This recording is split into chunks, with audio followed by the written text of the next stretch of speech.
لیکن صرف اسی کا نام عبادت نہیں ہے۔ عبادت کے بارے میں ایک عالم دین سے جب سوال ہوا، کسی نے سوال پوچھا، بل عبادت وما فروعها وهل الدین كله داخل في العبادت؟ عبادت کس چیز کا نام ہے؟ اقسام کتنی ہے؟ کیا پورے کے پورے دین پر عمل کرنا یہ عبادت کے مفہوم میں کیا یہ شامل ہے؟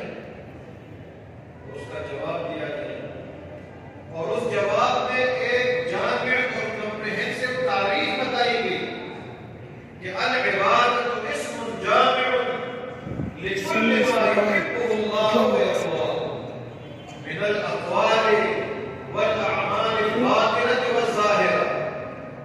عبادت تو ایک جامع نام ہے، ہر اس عمل کو کہتے ہیں، ہر اس قول کو کہتے ہیں جس سے اللہ رب العالمین راضی ہوتے ہو، اللہ کی رضا جس عمل سے حاصل ہوتی ہو وہ عبادت ہے، اللہ کی رضا جس قول سے حاصل ہو سکتی ہو وہ قول عبادت ہے، وہ تقریر عبادت ہے، وہ تحریر عبادت ہے۔ فالدین کلہ داخل فی العبادت، پورا کا پورا دین جو ہے وہ عبادت کے مفہوم میں شامل ہے۔ تو اسی لیے میں نے دوسری آیت آپ کے سامنے تلاوت کی، اس میں تمام انسانیت کو خطاب کر کے فرمایا، یا ایھا الناس، اے لوگوں، اے انسانوں، اعبدوا ربکم، اپنے رب کی عبادت کرو، بندگی کرو، غلامی اختیار کرو، جس نے آپ کو پیدا کیا ہے، جو آپ کے خالق ہے، اور جس نے ان کو بھی پیدا کیا تھا جو آپ سے پہلے گزرے ہیں۔ اور یہ عبادت اس لیے کرو لعلکم تتقون، تاکہ تم بچ سکو اللہ کے عذاب سے۔ تو یہ جو علماء کرام کچھ گزر گئے اپنی ڈیوٹی مکمل کر کے، اور کچھ آپ کے اور ہمارے درمیان موجود ہیں، تو کام ان کا یہ ہے، مشن یہ ہے کہ عبادت کا یہ واضح تصور دیا جائے، اور عبادت کی یہ پوری تفصیل انبیاء اور رسول کے ذریعے ہمیں پہنچی ہے، اور انبیاء کرام اور خصوصاً محمد مصطفیٰ صلی اللہ علیہ وآلہ وسلم کے صحابہ کرام جو امیڈیٹ اور فوری تلامذہ رسول تھے صلی اللہ علیہ وسلم، جن کے ذریعے یہ سارا علم منتقل ہوا ہے، انہوں نے بتایا، انہوں نے سمجھایا ہمیں کہ محدود نہیں رکھو گے کسی خاص عمل پر۔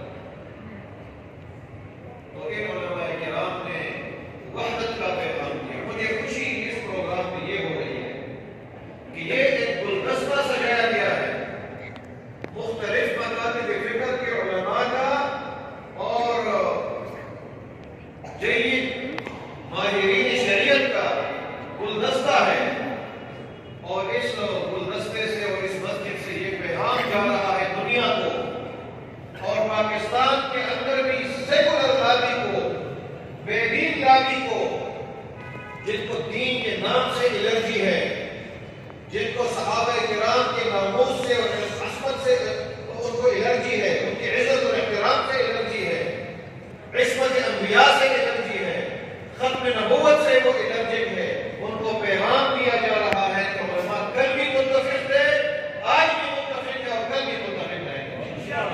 نعرہ تکبیر، شان رسالت، شان صحابہ، گستاخ صحابہ۔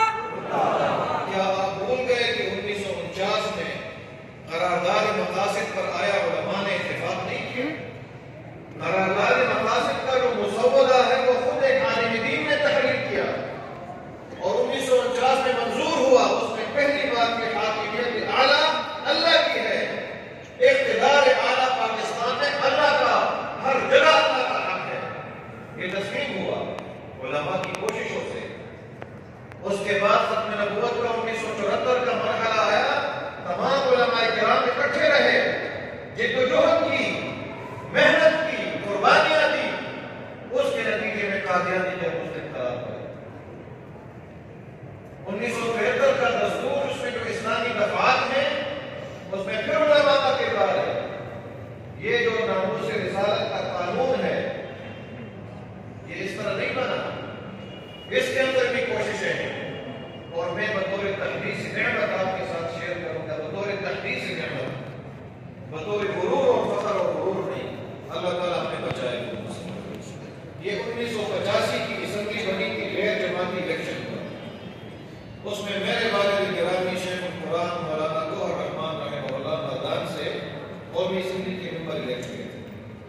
یہ جو ناموس رسالت کا بل آئے گا اس اسمبلی میں اس پر ڈسکشن ہوئی، طویل تقاریر ہوئی، اور کراچی سے ایک عالم دین تھے شاہ تراب الحق قادری رحمہ اللہ، اس کو بھی ممبر تھے، اور بھی علماء تھے، چند ایک علماء تھے، لیکن ان کو کوششوں سے شروع میں انہوں نے تجویز کیا تھا کہ یہ سزا عمر قید ہو۔ علماء نے دلائل سے بتایا عمر قید نہیں ہے، اس کی سزا سزائے موت ہے، اور وہ قانون وہاں سے پاس ہوا۔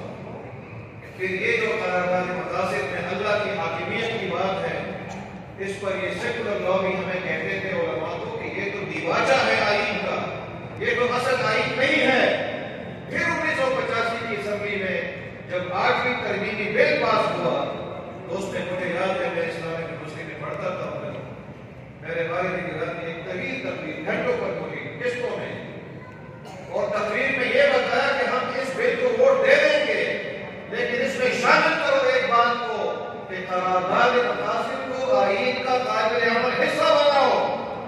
تو اب اس میں ترمیم ہوئی ہے، اور 1986 میں یہ بل منظور ہوا کہ یہ قرارداد مقاصد اب دیواچہ نہیں ہے، یہ اب آئین کا قابل عمل حصہ ہے، قابل تنفیذ حصہ ہے، substantive part of the constitution ہے۔ تو کیوں نافذ نہیں کرتے؟ مدینہ کی ریاست کی بات کرے یا اسلامی نظام کی بات کرے یا اس قرآن و سنت کے بالادستی کی بات کرے، ایک ہی بات ہے، اس میں رکاوٹ کیا ہے؟ کیا یہ علماء رکاوٹ ہے؟ سود کے بارے میں کس کا اختلاف ہے کہ سود حرام ہے؟ کسی کا اختلاف نہیں ہے، لیکن وفاقی شریعت میں کیس چل رہا ہے، کارپٹوں سے کام کیا جا رہا ہے۔ مجھے ایک دفعہ موقع ملا، یہ مدارس کی ہماری تنظیم ہے، اتحاد تنظیمات مدارس، اس میں رابطۃ المدارس کی طرف سے ہم بیٹھتے ہیں ان کے ساتھ، تو وزیر اعظم پاکستان جناب عمران احمد خان صاحب کے ساتھ، عمران خان صاحب کے ساتھ ایک میٹنگ کی ہوئی، تو اس میٹنگ میں انہوں نے بات کی کہ میں تو مدینہ کی ریاست کی بات کرتا ہوں، اور اب نہیں کرتا، پہلے سے کرتا ہوں۔ 2002 میں وہ اسمبلی کے ممبر تھے، میں بھی اسمبلی کا ممبر تھا، اکٹھے تھے، تو میں نے اس نے مجھے کہا کہ آپ نے تو مجھ سے یہ بات پہلے بھی سنی ہوگی کیونکہ ہم ساتھ رہے، میں نے کہا جی سنی، لیکن جب مجھے موقع ملا میں نے کہا اگر آپ مجھے اجازت دیں تو میں تھوڑا سا ایک طالب علم کی حیثیت سے آپ کے ساتھ یہ شیئر کروں کہ مدینہ کے ریاست کی بنیادی خصوصیات کیا ہے۔ انہوں نے کہا بالکل میں سننا چاہتا ہوں، تو میں نے کہا 4 بنیادی خصوصیات، 4 فنڈامنٹل کیریکٹرسٹکس اور خصوصیات آف مدنی ریاست۔ نمبر 1، اس ریاست میں حاکمیت اعلیٰ، اقتدار اعلیٰ اور ایبسولوٹ ساورینٹی اللہ کے پاس ہوگی، کسی اور کے پاس نہیں۔ یہ ہمارے دستور میں بھی لکھا ہے۔ دوسری خصوصیت، سپریم لا اس ریاست میں، برتر قانون اس ریاست میں قرآن و حدیث ہوگا، کوئی اور قانون نہیں ہوگا۔ تمام قوانین کا عدم تصور ہوں گے، بنے گے نہیں، اگر بنے ہیں تو ان کو رکھنے کی ٹھوکری میں پھینک۔ یہ ہے مدینہ کی ریاست، سپریم لا، برتر قانون، قرآن و حدیث۔ تیسری بات میں نے بتایا اس میں شورائیت ہوگی، مشورہ ہوگا، وہ ریاست بنے گی بھی مشورہ سے اور وہ چلے گی بھی مشورے سے۔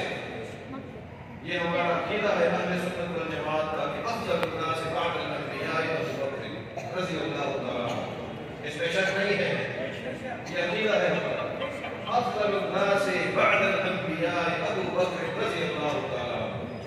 لیکن میں نے ان کو بتایا کہ افضل الناس ہے، لیکن باقاعدہ مشورہ ہوا تھا، اور مشورے سے صحابہ کرام نے بھی اتفاق کی بیعت کی تھی، مشورے سے امیر بنے تھے اور خلیفہ بنے تھے، تو مشورہ لازم تھا۔ جب اتنے بڑے صحابی رسول جن کا بہت بڑا مقام ہے، اس میں بھی یہ روایت ہماری ریاست میں چلی، اسلامی ریاست میں، مدینہ کی ریاست میں مشورے سے ڈکٹیٹرشپ نہیں ہوگی، کوئی امیریت نہیں ہوگی۔ چوتھی بات مدینے کی ریاست میں وہ ہے آزاد عدلیہ، انڈیپینڈنٹ جوڈیشری، لیکن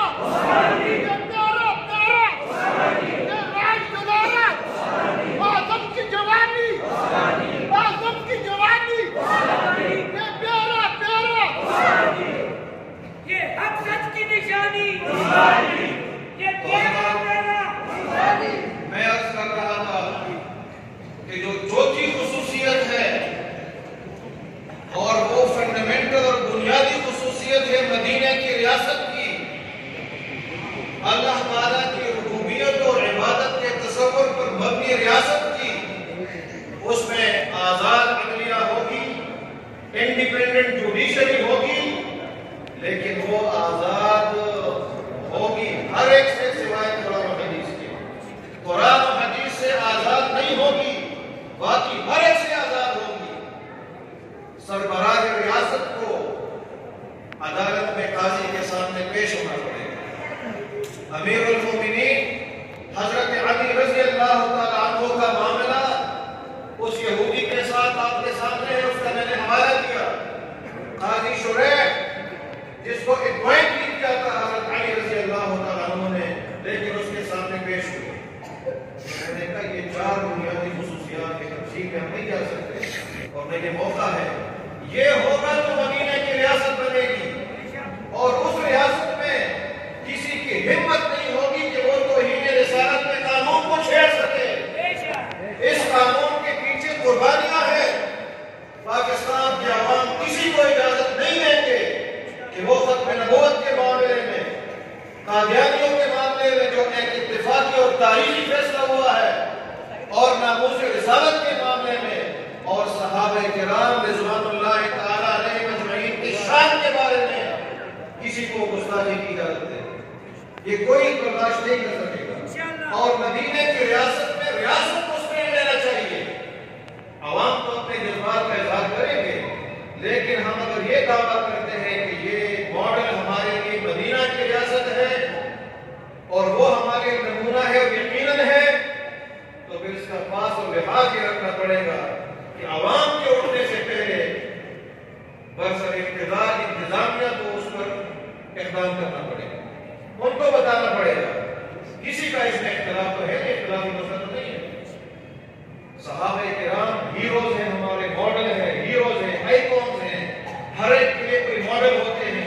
انبیاء کرام کے بعد ہمارے ہیروز یہ مغربی تہذیب میں رنگے ہوئے لیڈر نہیں ہیں، یہ فحاشی اور ریانی کو اٹھانے والی قیادت، مادر فطر آزاد لبرلزم کے علمبردار قیادت، وہ مسلمانوں کے قائدین نہیں ہیں۔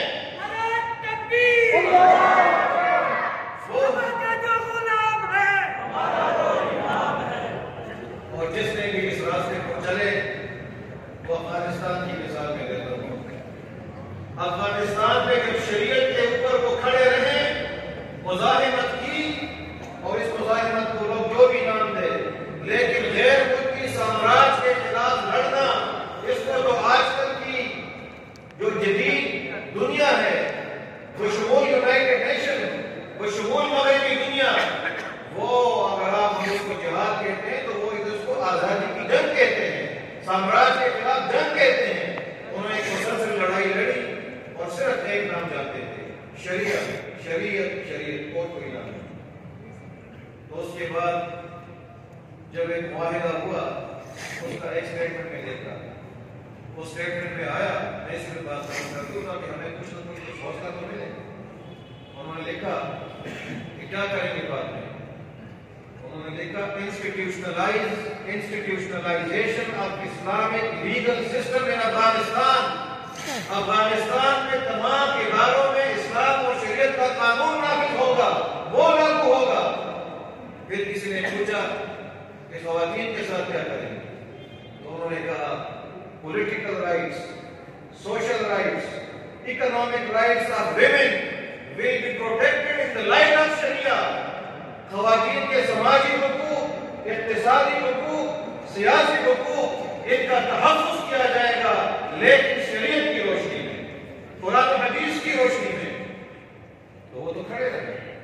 ہمارے پاکستان میں بھی جو بھی حالات ہیں، ہمیں اپنا قبلہ معلوم ہے، ہمیں اپنی جہت معلوم ہے، ہمیں اپنی منزل معلوم ہے، ہمیں راستہ معلوم ہے، اور میں ایک مرتبہ پھر منتظمین کو خراج تحسین پیش کرتا ہوں کہ آپ نے حویلیہ کی اس جامع مسجد سے اور اس تاریخی مسجد سے یہ پیغام دے دیا پورے پاکستان کو کہ کوئی اختلاف نہیں ہے، اسلام پر، شریعت پر، ناموس رسالت پر، ناموس صحابہ پر کسی کا اختلاف نہیں ہے، اس پر ہم اکٹھے ہیں۔